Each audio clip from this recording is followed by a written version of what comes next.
Good afternoon বন্ধুরা, তোমরা সবাই কেমন আছো? আশা করি সবাই ভালো আছো, আমিও ভালো আছি। তো আজকে যেহেতু সোমবার, আজকে হচ্ছে বাবার পুজো করার দিন। তো আজকে আমি সকাল সকাল উঠে আমার সংসারের যে বাসি কাজগুলো থাকে সেগুলো সব করে নিয়েছিলাম।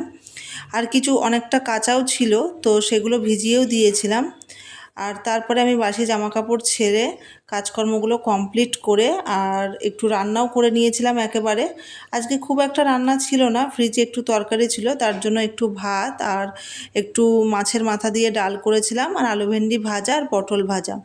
ব্যাস এইটা দিয়েই আমাদের দুপুরের খাওয়া হয়ে যাবে আজকে।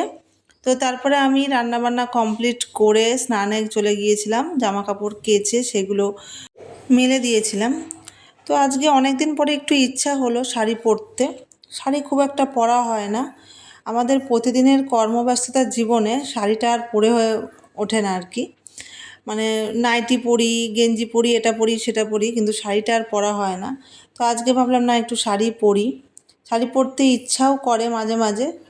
তোমাদেরকে আর একটা কথা আমি শেয়ার করি, সেটা হচ্ছে এই যে লাল শাড়িটা দেখছো, এটা আমার খুব পছন্দের শাড়ি। কারণ হচ্ছে আমার লাল কালারটা বরাবরই খুবই প্রিয়। সে সিঁদুর বলো আর টিপ বলো আর শাড়ি বলো, আমার লাল জিনিসটা সত্যিই খুব ভালো লাগে, বরাবরের জন্যই ভালো লাগে। লালটা এমনই একটা আমার কাছে কালার, আমার মনে হয় আমার জীবনের সবথেকে সুন্দর কালার যেটা, সেটা হচ্ছে লাল। তো যাই হোক, তারপরে আমি রেডি হয়ে গুছিয়ে গেছি, একটু চলে গিয়েছিলাম পুজোর ওখানে। তো আজকে হচ্ছে একটু ঠাকুরের জায়গাটা একটু পরিষ্কার করব। রোজ রোজ তো আর করা হয় না। আর আমার যেখানে ঘর আছে সেখানে আমি তোমাদেরকে আগেও বলেছি ভিডিওতে যে খুব ধুলো হয় আমার ঘরে। তো সিংহাসনের ওপর টোপরগুলো খুব ধুলো হয়ে যায়, ভেতরটাও খুব ধুলো হয়ে যায়। তো তার জন্য আজকে আমি একটুখানি ভালো করে সুন্দর করে ঠাকুরগুলোকে একটু মুছে পরিষ্কার করে নিয়েছিলাম। আর যেহেতু আমি পুজো করব, বাবার পুজো, তো আগে থেকে আমি দুধ দই এগুলো সব এনেই রেখে দিয়েছিলাম। আমি প্রত্যেক সোমবার করেই পঞ্চামৃত দিই ঠাকুরকে, জানো তো। এই শিবের মাথায় জল ঢালা আমার সেই ছোটোবেলা থেকেই খুব পছন্দের। ছোটোবেলায় যখন আমি মায়ের সাথে উপোস করতাম, তখন আমার এত ভালো লাগতো যে মন্দিরে গিয়ে শিব ঠাকুরের মাথায় জল ঢেলে আসা আমার খুবই ভালো লাগতো। আর তার চেয়েও বেশি তখন আমার যেটা হতো সেটা হচ্ছে মা উপোস করার সময় সাবু মাখিয়ে রাখতো, সেইটা আমার খুব পছন্দের ছিল। আমি সাবু খুব ভালোবাসতাম ছোটোবেলায়। এখন হয়তো খুব একটা খাই না, কিন্তু ছোটোবেলায় প্রচণ্ড পরিমাণে আমি খেতে ভালোবাসতাম।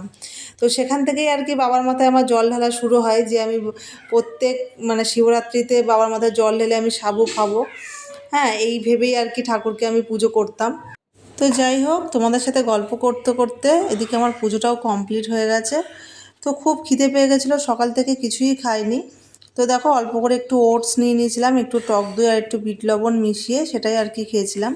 আর মেয়েকে দিয়েছিলাম টক দইয়ের সাথে একটু চিনি। ওকে বলেছিলাম ক্যামেরার সামনে আসতে, কিন্তু ও আসছিল না, লজ্জা পাচ্ছিল।